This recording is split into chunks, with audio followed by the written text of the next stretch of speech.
do 22 ao 26, tá?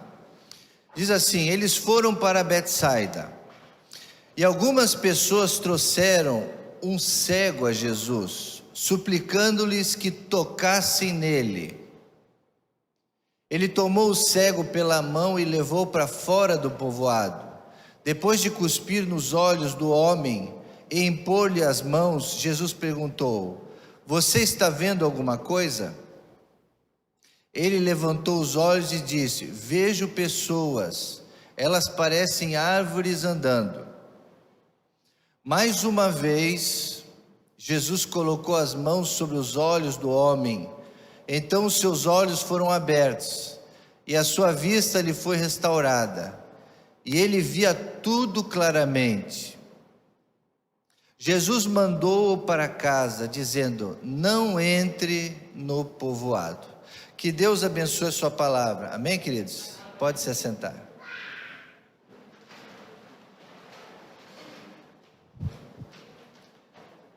Amados irmãos, esse texto dessa passagem do Evangelho de Jesus fala por si só. Foi um dos grandes milagres que Jesus operou nessa cidade, dentre muitos outros que ele operou.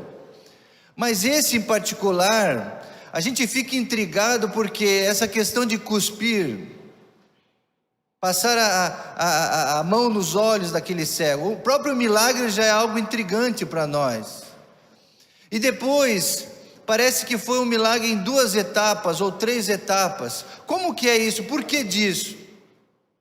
Amados irmãos, existem em torno de 40 milagres efetuados por Jesus em todos os evangelhos, os 4 evangelhos. Se você for estudar os 4 evangelhos, existem mais de 40 milagres que Jesus realizou, que estão registrados.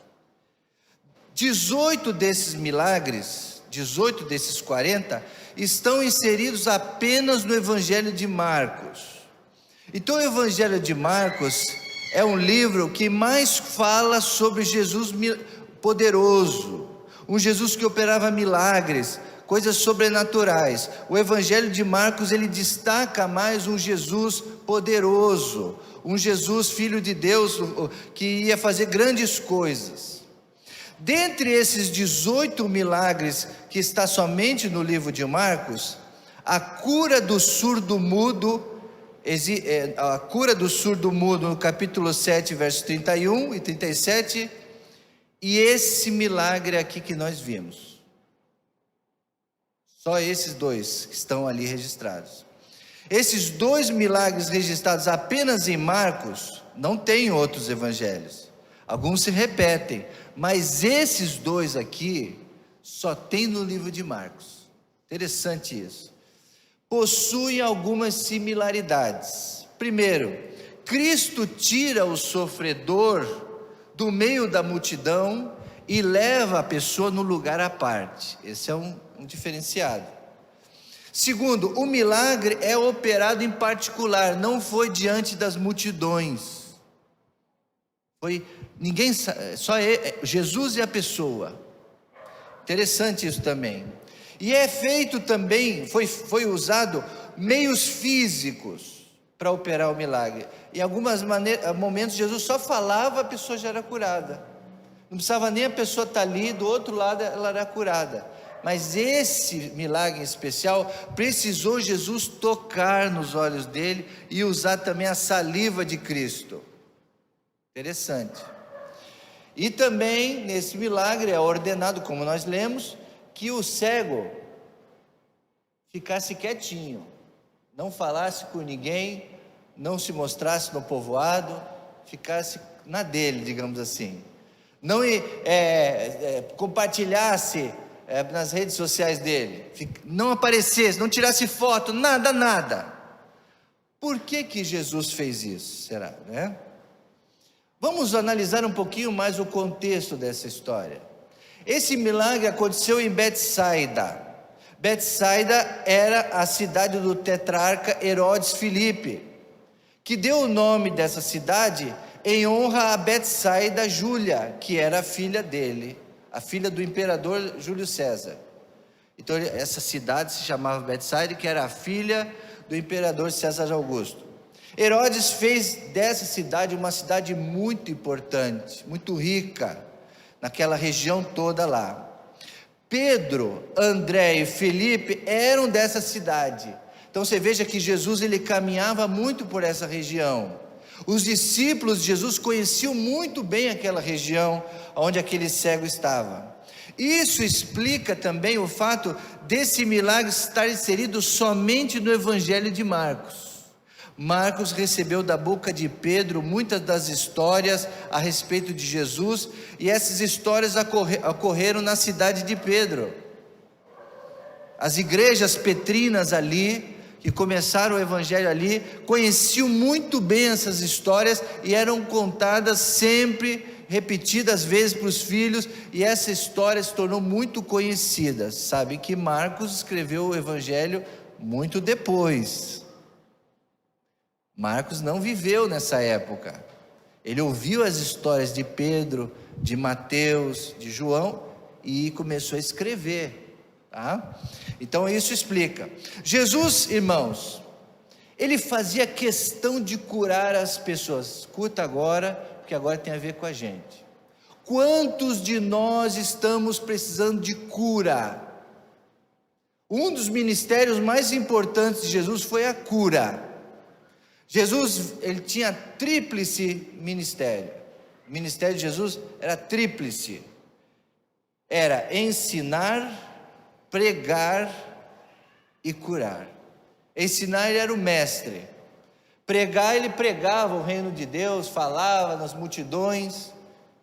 Em terceiro, ele curava. Jesus fazia questão de que a pessoa estivesse sã, estivesse bem de mente, bem de corpo, bem de alma, bem com a família, com os familiares. Jesus quer o bem da gente. Por isso que a gente, quando se aproxima de Jesus, hoje está ouvindo a respeito de Jesus. Jesus quer o teu bem. Ele quer te dar saúde em todos os aspectos. Jesus curava não apenas para aliviar as doentes fisicamente, mas seus milagres serviam para ensinar algo aos seus discípulos. Todas as curas que Jesus operou tinham motivos espirituais. Por detrás de cada doença, por detrás de cada problema mental, tudo que existe no ser humano, por trás existe o espiritual. E Jesus sabia muito bem disso. Há sempre uma aplicação espiritual nas curas que Jesus operava, as curas físicas. Exemplos bem visíveis são a ressurreição de Lázaro, que vocês conhecem essa história, e a do cego de nascença do Evangelho de João. Tinha implicações espirituais ali, que Jesus queria ensinar. O cego aqui desta história tem um significado espiritual muito grande, representa espiritualmente algo muito importante. Primeiro, a pessoa daquele cego, a sua condição geopolítica. Primeiro, ele era gentil, ele não era do povo de Israel, ele não era crente, ele não nasceu numa família evangélica, ele não sabia nada de Bíblia, nada de Israel, dos Moisés, nada. Ele era um gentil, ele não tinha noção de Deus, de nada. Isso é uma coisa importante, porque a cidade onde ele situava, ele morava, era ao leste do lago, era habitada pelos estrangeiros, não via o povo de Deus com bons olhos. Então eles olhavam os crentes lá do outro lado, e aquele povo que adorava, que fazia ritos, e olhava, mas ele não ligava, não era visto com bons olhos. Então aquele cego era cego mesmo, não era só fisicamente, mas era cego, não conhecia Deus, não enxergava. Não havia nada, ele não enxergava Deus, ele não via vantagens em buscar o Deus de Israel, não via. A sua condição física, irmão, era terrível. Hoje, ser cego também é muito difícil, a gente fica imaginando, né, perder a visão, deve ser algo terrível, né? Mas naquela época era muito pior. A própria família abandonava o cego, o qual ficava à mercê da vida, esmolando e vivendo de despenhadeiros. Às vezes eles estavam lá e caminhando e tinha um despenhadeiro, ele não via, cair lá embaixo e morria. Ninguém ajudava. Você pode imaginar isso? Hoje, né, tem pessoa que é deficiente, tem a ajuda do governo, tem isso, tem aquilo, mas naquela época não tinha nada disso, nada. Só contava com a família, e a família às vezes não queria cuidar. Nos sepulcros, eles viviam nos sepulcros, nos vales, junto aos leprosos, juntos aos surdos, todos alienados à sociedade. Então, era uma época muito difícil para quem nascesse cego. A única coisa que ele recebia da sua família era uma capa. A capa era a única proteção que ele tinha no frio, na chuva. Ele não tinha casa, ele vivia pelos lugares para se proteger dos frios no inverno. Doenças nos olhos, não tinha ninguém para tirar sujeira, causadas pelo calor, pela luz muito forte, poeira nos olhos, cobria os olhos, pela falta de higiene. Era uma miséria popular na Palestina. Imagina, não tinha na época esgoto, não tinha nada do que nós temos hoje das cidades, irmão. Era uma praga. Então na Palestina tinha muitos, por isso que muitos foram até Jesus buscar essa cura, especialmente no norte. Mendigos com os olhos infeccionados, muitas vezes cobertos ali com as moscas, eram encontrados com muita frequência. Então essa era a condição física dele. Tinha a condição espiritual, que eu vou falar agora, mas tinha uma condição física, condição geopolítica, não conhecia Deus de Israel, vivia longe, via com maus olhos o Deus de Israel. Tinha condição física, mendigo, ninguém ajudava. E a terceira e pior é a condição espiritual daquele cego. Os cegos eram um retrato perfeito da humanidade caída e era comparado a mortos. Uma pessoa sem Cristo, meus amigos, uma pessoa que não tem Jesus no coração, para Deus ela está morta. É duro falar isso, mas é a pura verdade. Uma pessoa que rejeita Deus, por mais dinheiro que ela tenha, por mais beleza que ela tenha. A gente vê pessoas aí cultuando o corpo, pessoas lindas, né, no Instagram, tanta gente bonita, mas se ela não tem Cristo, ela está morta, está vazia. Ela é como esse cego, ela não tem a vida verdadeira, é o retrato da humanidade caída. Jesus compara os fariseus e todos aqueles que estão longe de Deus como cegos espirituais, sem visão, sem esperança, sem objetivos, sem perspectivas, sem compreender o verdadeiro significado da vida. Acha que a vida é só curtição, só passeio. Isso tudo é importante. Eu também gosto de ir num restaurante. A vida tem que ser vivida como você pode vivê-la. Mas tem gente que acha que a vida é só isso. Vive à margem, não quer saber de Deus, não quer saber de vida eterna, de nada. Quando ele é trazido até Jesus por outras pessoas, está diante do Senhor se perguntando: o que esse estrangeiro judeu pode fazer por mim? Existia até dentro daquele coração, quem sabe, uma arrogância, né? Por que você está me trazendo aqui? O que esse camarada pode fazer por mim? Me larga, me larga. Mal sabia ele que aqueles amigos dele estavam levando ele para Jesus. Por isso, irmãos, nem que os teus amigos não queiram, tenta forçar, tenta levá-los a Jesus. Ele não vai querer, mas você vai estar fazendo uma coisa boa para ele. Então ele não queria. O que esse judeu pode fazer por esse estrangeiro, pode fazer por mim? Aquele cego, ele não conseguia ver o rosto de Jesus, ele não conseguia ver aquele galileu simpático, aquele olhar carinhoso de Jesus, né? Aquele olhar meigo do Filho de Deus, ele não conseguia enxergar. É igual muitas pessoas olham a igreja, os crentes, com um olhar desconfiado, um olhar, esses camaradas aí, eles não sabem a alegria que nós temos, amém, irmãos? De termos esse Jesus conosco, essa vida verdadeira. Depois que eles descobrem, aí tudo muda. Mas se você não tem essa alegria verdadeira, você que está aqui me ouvindo é crente, né? Está na igreja, é batizado, tudo mais. Se você não experimenta, não tem essa alegria, você precisa ter o novo toque do Mestre. Você precisa essa noite ter o novo toque do Mestre. Os fariseus eram cegos. Jesus comparava eles com cegos, que tinham tudo à vista, mas não enxergavam. Não podiam ver a simpatia do rosto de Cristo. Assim é todo aquele que está longe de Cristo.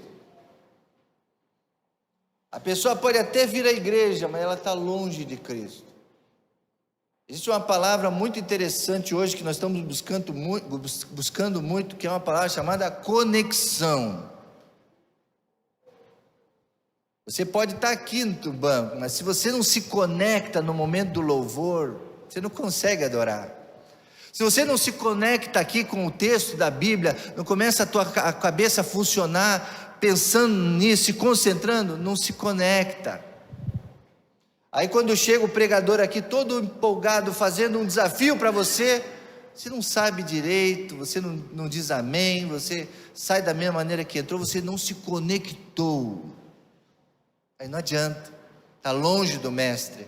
Assim é todo aquele que está longe de Cristo, está morto. Tal é comparado a esse cego, pobre, miserável, nu, mesmo achando que é rico, que tem tudo, não te falta nada, e que vive afortunado, mas não, é cego.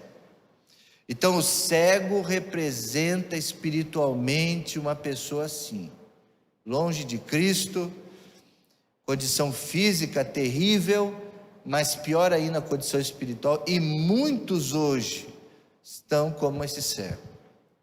Agora vamos para a segunda parte dessa mensagem, que vai falar da cura gradativa. Por que Jesus, então, trouxeram o cego até ele, glória a Deus, mesmo não querendo ele foi.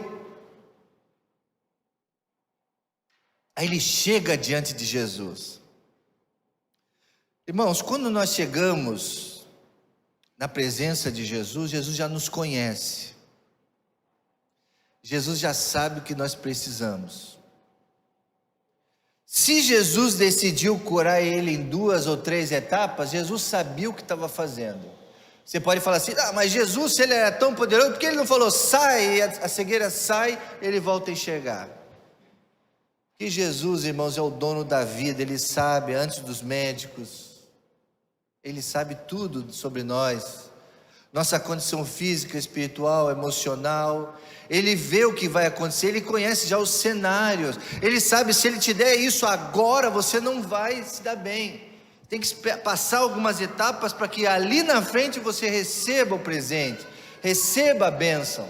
Ou talvez uma coisa que você pede, e Jesus fala não, porque é para o teu bem, e você não entende ainda. Jesus sabe tudo a nosso respeito. Qual a razão da cura gradativa? Existem ideias errôneas a respeito da cura que Jesus fez por etapas. Mas, irmãos, se a gente parar para pensar o seguinte, a cura imediata, naquele momento, para aquele camarada, seria prejudicial para a visão dele, para a visão daquele homem, seria prejudicial. Jesus, alguns pensam que Jesus não tinha poder para realizar a cura instantaneamente. Mas por que Jesus fez em etapas? Primeira, a fé daquele homem era fraca. Lembra, ele era do povoado longe, ele não conhecia o Deus de Israel, nada. Então a fé dele era fraca, era muito débil, precisava de um encorajamento. Então precisava dele agir também. Não adianta só Jesus colocava a mão, ele precisava agir.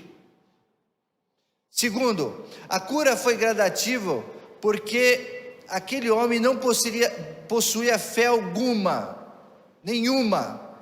E aqui aquele homem precisava exercitar. A fé era uma condição da cura. Então Jesus, antes de curar, dele receber a bênção, Jesus precisava que ele tivesse fé. Lembre-se, sem fé é impossível agradar a Deus. Então, para que aquele homem agradasse a Jesus, que era Deus, Jesus precisava ver um pouquinho só de fé no coração dele, um pouquinho só. Ele não tinha fé nenhuma, nem sabia do Deus Jeová, dos milagres do Antigo Testamento, não sabia nada. Então, para que Jesus operasse aquele milagre, precisa ter fé. Você tem fé? Você está buscando algum milagre na tua vida? Às vezes você não recebe, Jesus não está vendo fé. É preciso do passo de fé. Essa igreja já deu alguns passos de fé e foi bem sucedida. Agora no mês que vem a gente vai dar abertura no seminário. Foi um passo de fé que a igreja deu. E vocês vão ver que valeu a pena. O outro passo de fé é a construção do novo templo ali. Para quê, pastor? É um passo de fé, tem que começar. Eu soube de uma igreja que nem era muito grande, mas ela construiu um templo grande. Ela passou de 300 para 700 em menos de um ano. Só por causa da construção de um templo, que as pessoas querem ir conhecer e gostam de um templo maior. Agora, se a gente ficar só do pequenininho, vai continuar sempre pequenininho. Então é preciso ter fé no teu coração, numa coisa maior, no teu trabalho, no que você for fazer. Jesus tem que ter fé. Por isso que Jesus teve que trabalhar esse débil coração, aquele homem fraco na fé. Então essa cura foi gradativa por causa disso. O mestre tratava cada um individualmente de uma maneira diferenciada. A condição daquele cego requeria uma terapia gradual. Nem sempre a cura emocional, você precisa ir para o psicólogo, né? Chama terapeuta. E às vezes a pessoa vai numa sessão e já quer resolver tudo. Já quer que o psicólogo dê todas as respostas para ele. Resolveu o problema. É a bênção de micro-ondas. Colocou ali, apertou um botão, está pronto. Não é assim. Ali precisava ser gradual, uma terapia. Precisava aquele cego fazer algumas coisas. Algumas pessoas reagiam favoravelmente com rapidez. Tem pessoas que são mais rápidas, outros são mais lentas. Então Jesus conhecia o coração dele e via que ele precisava. A cegueira resistiu parcialmente ao toque às mãos de Jesus. Na primeira, que ele começou a ver árvores, não via um pouco nublado ainda, mas aquela doença e o cego não pôde resistir ao segundo toque do mestre. Não pôde resistir. Jesus ensinava uma lição espiritual acerca da fé nele. Esse milagre, irmãos, ele se tornou o clímax do Evangelho de Marcos. Se você olhar todo o Evangelho de Marcos, você vai ver que existe um clímax, um ápice no Evangelho, um zênite. O ponto mais alto da metade desse livro, do Evangelho de Marcos, foi esse milagre. O livro de Marcos é dividido em duas partes. A primeira parte fala do ministério dos judeus, entre os judeus e os gentios do norte da Palestina. E a segunda parte, então, no verso 15, começa Jesus a trabalhar a questão da palavra ver. Então, eu queria que a Maísa colocasse, por favor, capítulo 8, verso 15 de Marcos.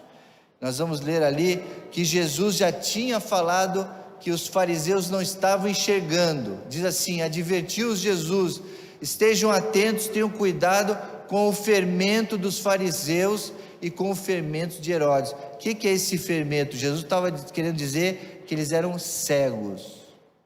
E Jesus estava ensinando para os discípulos para eles não serem cegos também, como os fariseus e o pessoal dos Herodes, né? Capítulo 8, verso 15.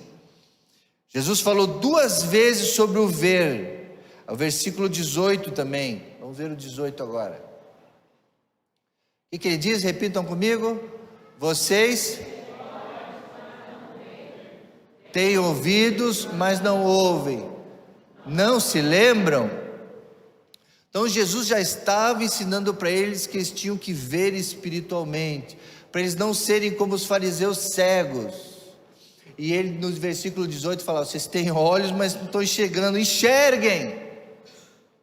Vocês precisam mudar. Vocês estão enxergando só aqui, eu quero ensinar algo maior para vocês.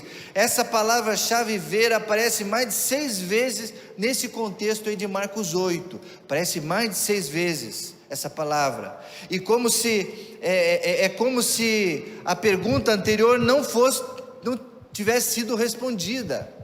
Jesus já tinha falado, os discípulos não entenderam, por isso que ele falou: vocês não se lembram? Eu já falei isso para vocês.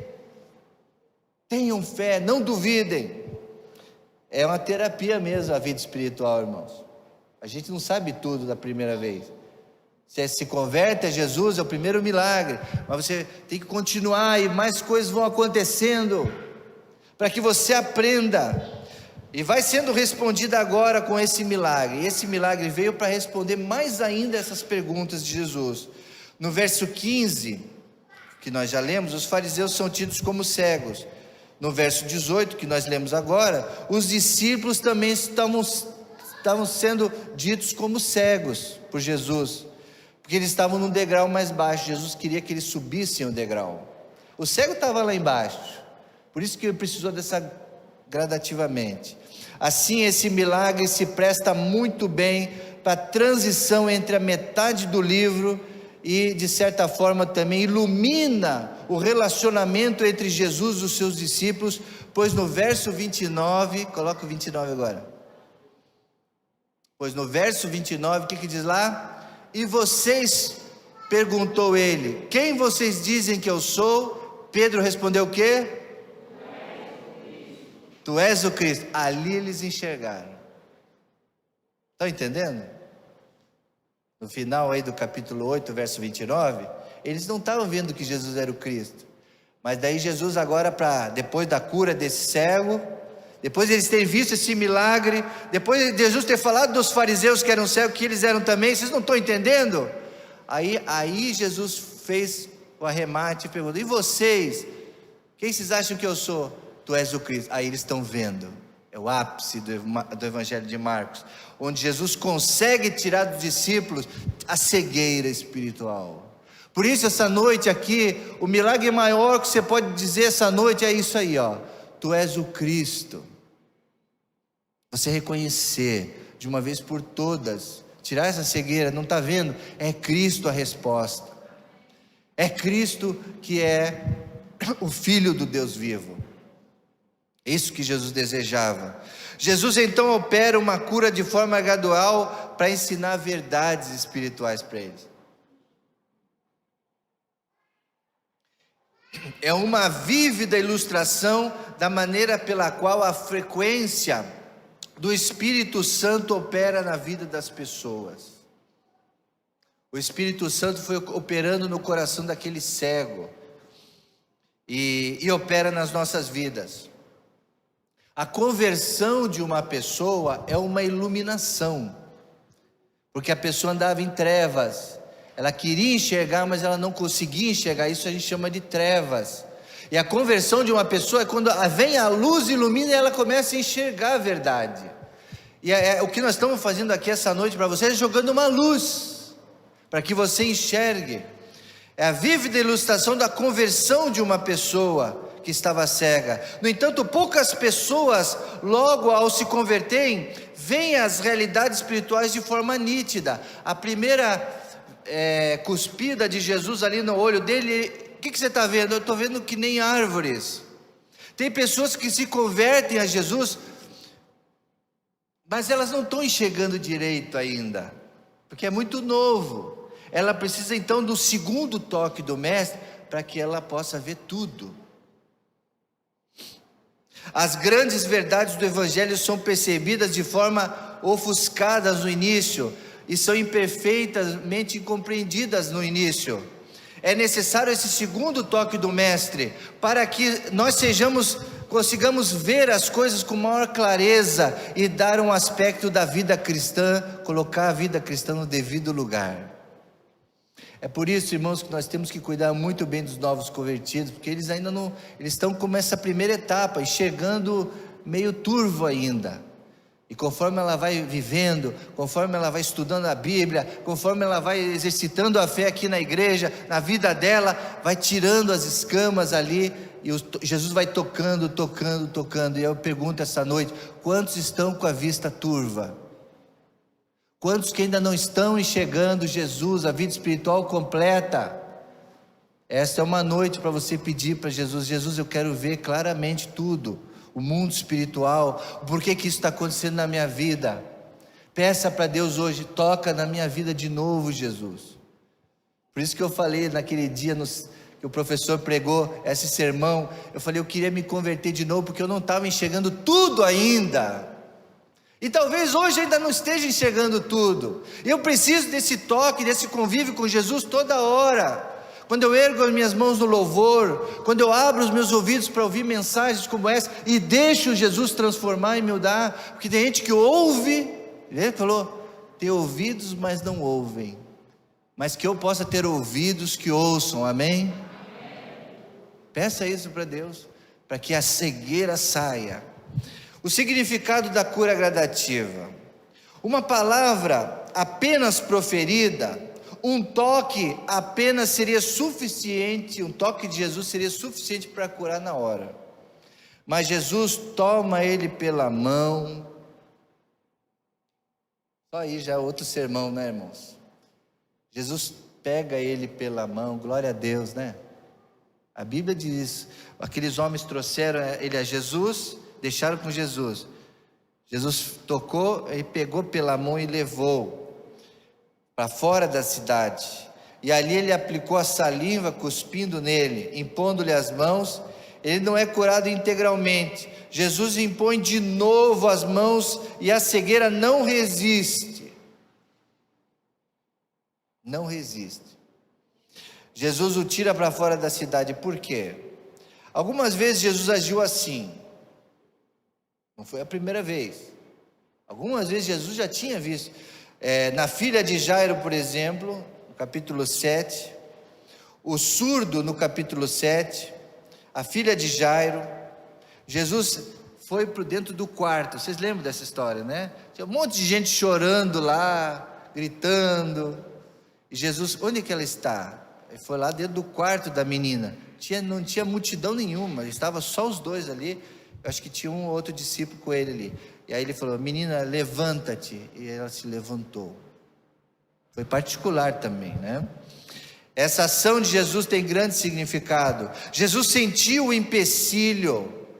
Jesus sentiu o empecilho da comoção, da indisciplina, principalmente da incredulidade das multidões.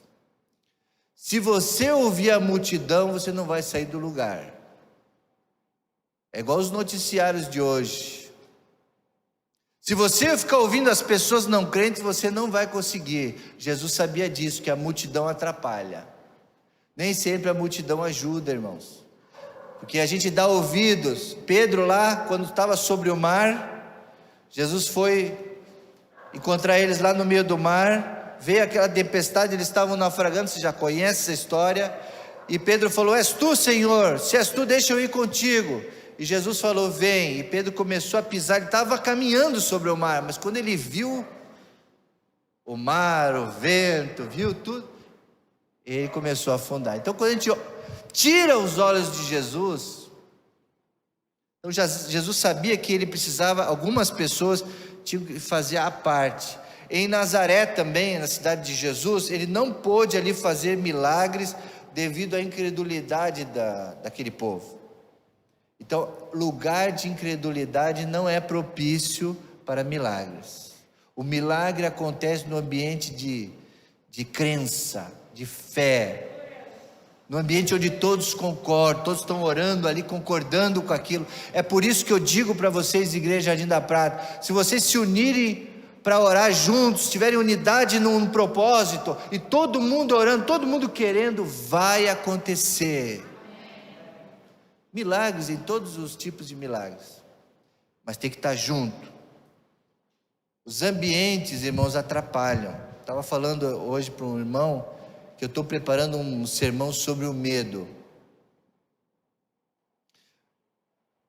O inimigo, ele trabalha no medo. Ele suga, se ele percebe uma pessoa com medo, ele vai drenar as forças daquela pessoa. O inimigo, o mundo espiritual, Você pode ver ambientes como cemitério, como hospitais, onde tem choro, angústia, medo. São os ambientes mais carregados de você estar. Você sente quase um incômodo nesses lugares, porque ali existe um espírito de melancolia, espírito de medo, e o inimigo ele gosta desses lugares para sugar as energias das pessoas. Estou preparando esse sermão, aguardem. Então, irmãos, Jesus sabia que a multidão atrapalhava, então ele precisava levar aquela pessoa para um lugar tranquilo, e ali operar o grande milagre. Outra razão, Jesus não queria dar show também. Nesse momento, Jesus não queria popularidade, ele não queria aparecer, né, como muitos hoje.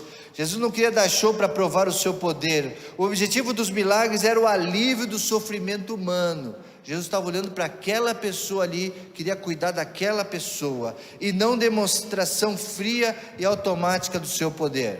Outra razão, não alimentava noções supersticiosas. Jesus sabia que ele precisava fazer aquela cura usando a saliva, e ele sabia que se a multidão visse Jesus fazendo isso, eles iriam querer imitar. Aí um curandeiro lá podia pegar também, fazer da mesma forma. Jesus não queria ensinar nenhum tipo de superstição para eles. Outra razão, queria estabelecer uma relação sem perturbações com o homem a ser curado. Jesus quer ministrar a esse homem, Jesus queria despertar a sua fé, queria fazer com que ele entendesse e ouvisse claramente a voz do Senhor que falava com ele. Que lembre-se, a pessoa não enxergava, ele só ouvia a voz. Então ele queria que aquele cego, aquele homem, ouvisse só a voz de Jesus, não ouvisse a voz da multidão, do pai, da mãe, de outras pessoas que estavam gritando ali. Ele queria um relacionamento pessoal com ele, com aquilo que ele poderia ouvir, a voz doce de Jesus. Jesus usava a saliva. Por que ele fez isso? A população cria que a saliva tinha propriedades terapêuticas. Era um medicamento antigo, especialmente para os olhos. Nas fórmulas mágicas de algumas pessoas, usava a saliva para despertar e a confiar a atitude positiva na pessoa. Com ela, não, mas para Jesus, ele observou de uma forma diferente isso. Porque lembre-se, ele usou a saliva na primeira vez, mas na segunda vez ele não usou, não. Mostrando o quê? Que não é só a saliva, mas era o próprio poder do Filho de Deus, porque depois da primeira vez, Jesus viu o que no coração dele? Fé. Quantas vezes Jesus curou e falou, você foi curado pela sua fé. Então a primeira vez ele usou a saliva para estimular a fé que ele poderia ter, usando até o artifício de saliva. Jesus não precisava usar isso, mas ele fez, para exercitar a fé. Uma vez que apareceu a fé ali, uma fagulha de fé, pronto, Jesus operou a cura pela fé no coração daquele homem. A saliva simplesmente funcionou com a ajuda da fé, mas o que curou aquela fé fraca dele foi o despertar da fé em Cristo Jesus. Então eu gostaria esta noite pedir para o Espírito Santo de Deus despertar a fé no seu coração, na pessoa de Jesus, e não em talismãs, em rezas e nada outra coisa, mas a pura fé em Jesus Cristo. Jesus impõe as mãos como símbolo da comunicação e transmissão de poder e autoridade. Isso tem um significado espiritual muito grande, porque a pessoa percebeu ali que aquele toque era diferente. Quando Jesus tocava, em alguns outros momentos, aquela que tocou no manto de Jesus, você lembra dessa outra história? Que Jesus estava andando, aquela mulher com fluxo de sangue, estava doente, médico nenhum curava, e ela foi se arrastando, e só se eu tocar no manto dele eu vou ser curado. E ela foi, se arrastou e tocou no manto de Jesus. E Jesus parou e falou, espera aí, alguém me tocou, porque de mim saiu poder. Então, quando Jesus colocou a mão sobre aquele homem, passou um poder espiritual ali. Não me pergunte como é que foi, se ele sentiu um arrepio ou não, se sentiu calor ou não, mas o fato é que ele começou a enxergar claramente, começou a ver tudo, né? E depois ele perguntou: então quem me tocou? Ele não podia ver a simpatia estampada no rosto de Jesus, mas podia ouvir a voz dele e as mãos de Jesus, para que dali saísse simpatia. A crença dos antigos era que as curas eram operadas mediante ao toque, e sem o toque não haveria cura. Daí que eles traziam as pessoas até Jesus para que ele as tocasse. Eles traziam também algumas crianças a Jesus também, para que Jesus as tocasse. Então era uma forma também de transmitir o poder, e Jesus tinha esse poder. Mas Jesus provou em outros milagres que Jesus era tão poderoso que ele não precisava tocar. Foi a cura do servo de centurião. E ele falou: não precisa ir lá na minha casa, não sou digno que entreis em minha morada, né? Mas dizei uma só palavra e ele será salvo. E Jesus falou: então seja assim como você disse. E naquela mesma hora, lá do outro lado da cidade, o servo foi curado. Jesus não precisou nem ir lá, porque Jesus não precisava tocar, porque ele tinha muito poder. Mas em alguns casos ele tocou. Jesus então começa a conversar com o cego. Quando Jesus cospe e toca nele, ele vê coisas indefinidas, ofuscadas. Jesus pergunta a ele o que ele está vendo. Nunca Jesus perguntava isso. Ele curava e garantia a cura completa. Ver é uma metáfora de uma compreensão espiritual. Quando Jesus falou: o que você está vendo? O cego entendeu a visão física, mas Jesus não estava só falando sobre isso. E aqui eu pergunto para você, não é cego fisicamente, mas a mesma pergunta está sendo feita para você hoje. O que você está vendo? Você está me vendo?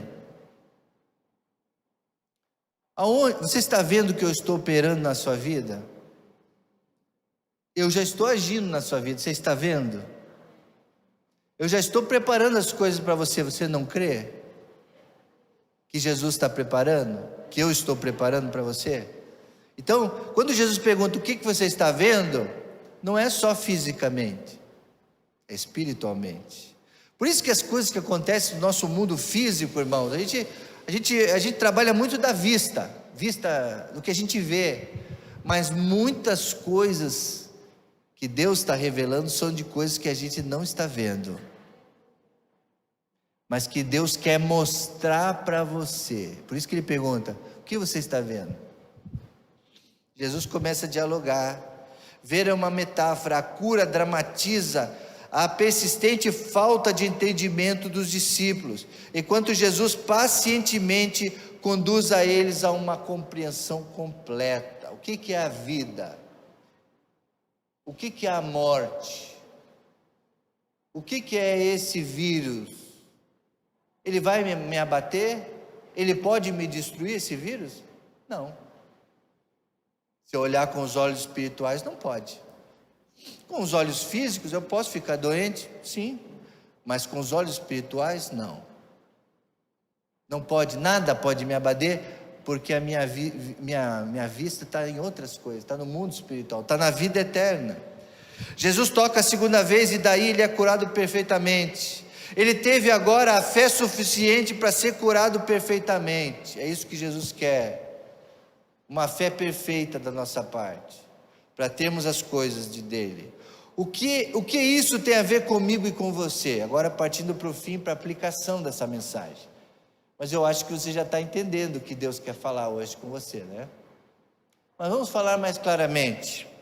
O que isso tem a ver comigo e com você? Essa história, irmãos, é o retrato da nossa experiência espiritual. Cada um tem uma experiência diferente espiritualmente. E você precisa querer ter experiências com o Senhor. Você não pode ser uma pessoa normal, ser um crente normal. Você tem que buscar mais da sua vida espiritual, para ver as coisas acontecendo, os milagres acontecendo. Você não quer que aconteça nada na tua vida? É só você permanecer como você está. Aí quando vem uma doença, quando vem uma tribulação, uma dificuldade, você não vai saber agir. Mas quem busca a experiência, exercita a fé, sabe quando chegar o problema resolver. Ela sabe a fonte da oração, a fonte da fé, a fonte da confiança, não se desespera, etc. No início, nós captamos apenas uma visão parcial, fraca, das verdades eternas. Mas pouco a pouco, no nosso caminhar com Cristo, e esse está o desafio essa noite é você continuar caminhando com Cristo, a nossa fé vai aumentando, o segundo toque de Cristo vai nos mostrar mais, o terceiro toque de Cristo vai nos mostrar mais. Então nós precisamos deixar Jesus tocar a nossa vida, você precisa, porque esse toque de Cristo abre os nossos olhos para as verdades divinas que nós não estamos vendo, a fé é o enxergar o sobrenatural, a fé é enxergar o invisível, coisa que ainda não existe. Quando nós pensamos no seminário, eu já estava imaginando os alunos entrando aqui, subindo aquela escada, lá na aula, conversando, os professores ali ensinando, aquele ambiente acadêmico. Então a gente já tem que começar a enxergar isso, irmãos. Isso é fé. Não existia, agora vai começar a existir, né? A fé aumentará, a nossa fé. Pedro, por exemplo, sempre soube que Deus não faz acepção de pessoas, mas ele precisou do segundo toque. Pedro, quando ele chorou amargamente depois que Cristo foi preso, né? Ele fugiu, e a Bíblia diz que ele chorou amargamente. Ali naquele choro ele recebeu o segundo toque do mestre. Ali os estudiosos dizem que ali ele se tornou o grande apóstolo Pedro, quando ele esteve chorando ali. Ali ele entendeu, recebeu o segundo toque do mestre. Até então ele não tinha visto, ele estava cego. Depois ele foi e pregou, muitos se converteram, e aí ele fundou a igreja, e Jesus falou: as portas não prevalecerão com essa fé que você tem, Pedro, as portas do inferno não prevalecerão. Mas ele precisou do segundo toque do mestre. Pedro amou a Jesus, sempre esteve com ele, mas precisou do segundo toque do mestre. Jó, lá aquela história fabulosa do Antigo Testamento, também ele diz: antes eu conhecia só de ouvir falar. Então ele só tinha recebido um toque, ainda não conhecia Deus de verdade. Mas depois que ele passou por tudo aquilo, ele falou: agora os meus olhos te veem, agora os meus olhos começam a te enxergar. Antes eu não enxergava direito. Jó precisou do segundo toque do mestre. Glória a Deus. Precisou de um segundo toque na sua alma, e aí ele fez aquela linda confissão no capítulo 42 de Jó. E por que precisamos do segundo toque do mestre, ou do novo toque do mestre? Porque muitos que possuem a fé, possuem apenas uma fé emocional, não racional. A pregação essa noite aqui, geralmente o púlpito batista, ele não busca o emocional, mas quando há um entendimento daquilo que você está ouvindo, Deus ele toca o coração. Naquele dia que aquele professor estava pregando esse sermão, eu chorei, irmãos. E ele era um professor bem didático, bem racional, ele pregava, tanto é que o sermão é lido, ele só lia, e aquilo foi penetrando no meu coração, penetrando aquelas palavras, e naquele dia eu chorei, eu falei: Senhor, eu quero ter esse segundo toque, porque tem coisas que eu não compreendo, eu não entendo, eu quero entender, eu preciso ter essa experiência. Então, irmãos, muitas pessoas estão apenas emocionalmente. Foi o caso de Simão o Mago, um outro texto da palavra, Simão o Mago. Ele creu logo em Jesus, na mensagem, foi batizado inclusive, mas apenas emoção e sentimento. João capítulo 8 faz distinção entre os que creram nele e aqueles que simplesmente o creram de forma reservada, apenas no emocional, de maneira transitória. Muitos que se convertem a Cristo diante as dificuldades e diante a busca dessas experiências, do novo toque do Mestre, eles desistem, porque foi só um toque emocional. O emotivo tem uma aceitação imediata de Cristo, e há até certas manifestações do fruto do Espírito na vida, mas é um cristão carente, necessitado e parcialmente curado, como vimos aqui. O cristão que realmente dá certo, o cristão maduro, quer buscar o novo toque do Mestre, todo momento. É o caso daquele que vibra com o culto, que atende ao apelo, tem uma paixão por Cristo muito grande, mas na segunda-feira ele tropeça, ele engana, ele peca, ele não tem forças para viver sem pecar. Está só no primeiro toque do Mestre. Leva uma vida dupla, porque crê em Cristo apenas emocionalmente, não é convertido à mente, à vontade. Essa pessoa precisa de um segundo toque do Mestre. Um toque magistral, vibrante, que levanta, que suergue, que faz a pessoa totalmente curada. Porque muitos exercitam apenas a fé racionalmente, emocionalmente, mas tem que existir um equilíbrio da fé racional. É o caso de Nicodemos. Nicodemos, você conhece a história, foi um grande estudioso, né, um doutor da lei, que conhecia as verdades eternas de maneira muito profunda. Mas a Bíblia diz que até os demônios também conhecem essas crenças, pois conhecem a Deus e sabem o seu poder. A fé em Jesus Cristo exige de nós uma fé também no corpo doutrinário da igreja. Não é uma fé também só denominacional, uma fé de crenças da igreja, mas é uma fé nele. É um assentimento intelectual, esta é a palavra. É um assentimento intelectual. Uma fé que a gente existe a fé racional, mas não é aquela fé legalista apenas. É uma conversão de todo o nosso ser, dos nossos sentimentos, da nossa mente, do nosso coração. Precisam do toque do Mestre.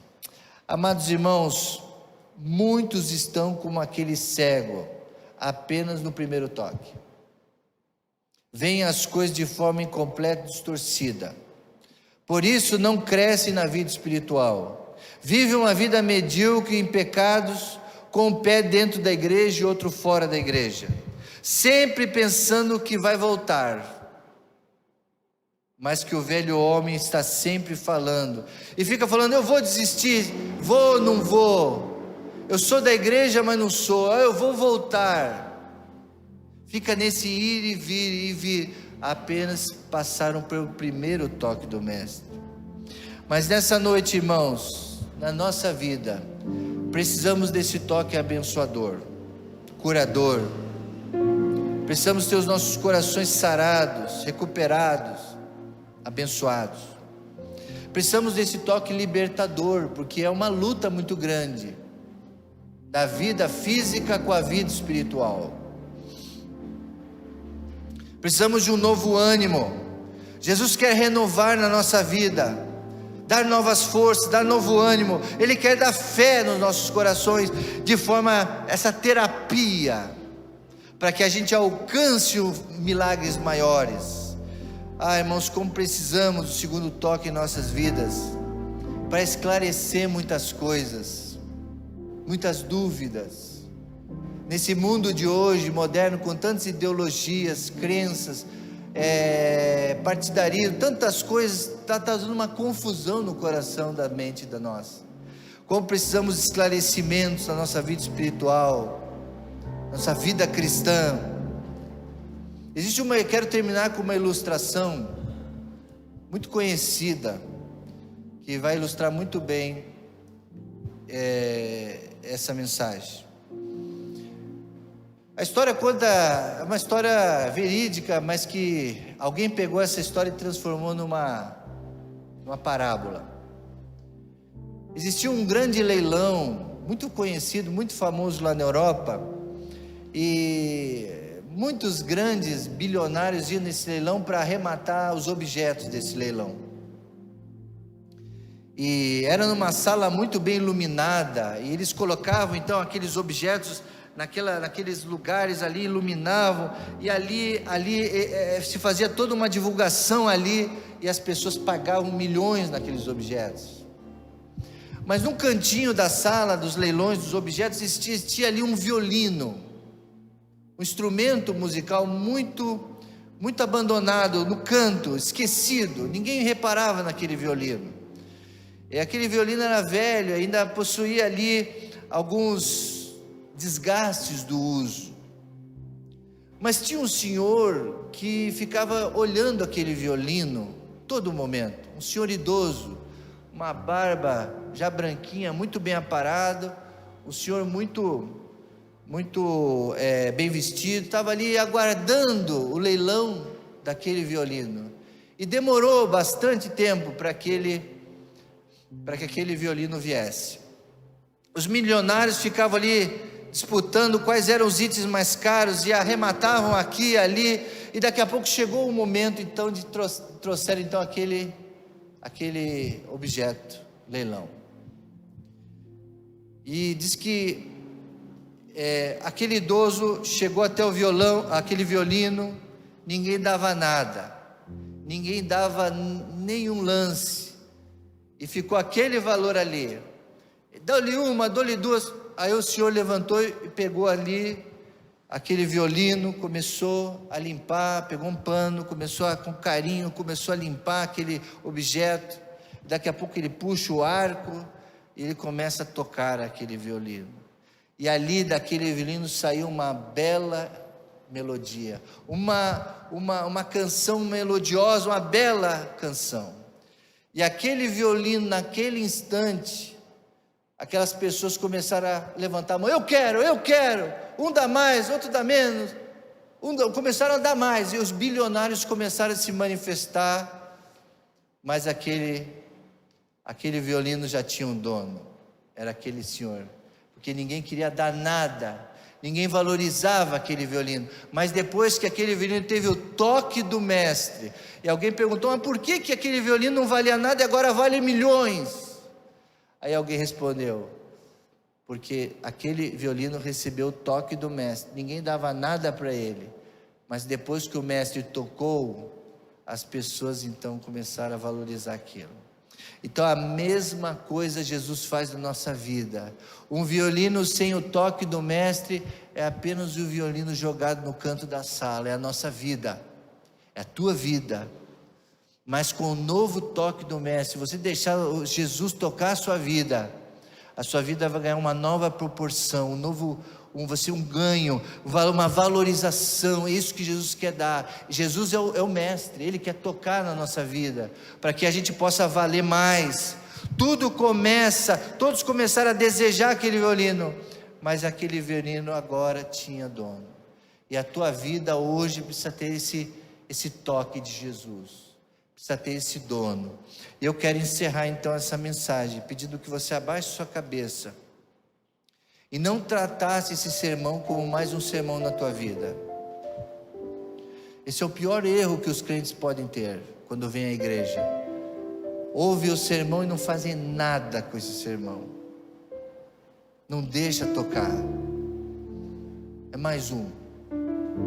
Não faça isso. Esse sermão, ele tem falado, essa história do cego é viva, é verdadeira, e ela está alcançando você hoje. Essa mensagem do Evangelho não é mensagem do pastor, nem do professor do pastor.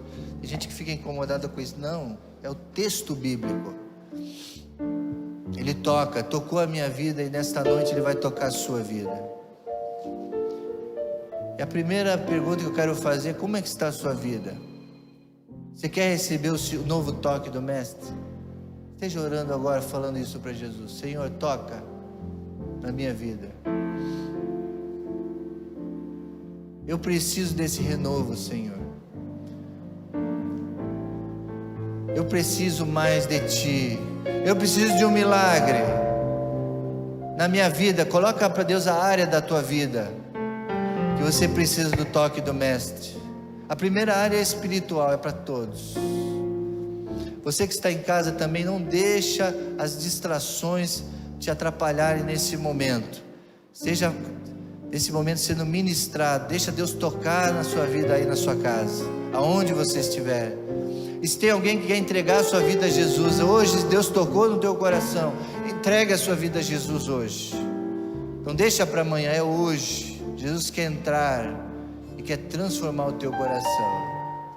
Se existe alguém que quer entregar a sua vida a Jesus, fale: Senhor, entra no meu coração, toca a minha vida, eu entrego a minha vida, perdoa os meus pecados, entra no meu coração, me arrependo, eu aceito Jesus como meu Senhor e Salvador.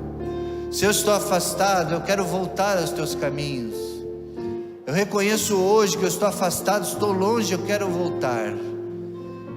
Me toca, Senhor. Eu não estou sentindo, eu quero sentir de volta a alegria da salvação. Eu estou anestesiado, mas o diabo tem atrapalhado a minha vida, tenho tido pouca fé, mas aumenta a minha fé, Senhor, eu quero sentir mais fé. Fala isso para Deus essa noite, e Deus vai poder, através da pequena fé do teu coração, Ele vai operar esse milagre. Vamos ficar em pé, e aqueles que quiserem, enquanto essa música for tocada, vocês estão aqui no presencial, se você quiser vir aqui à frente,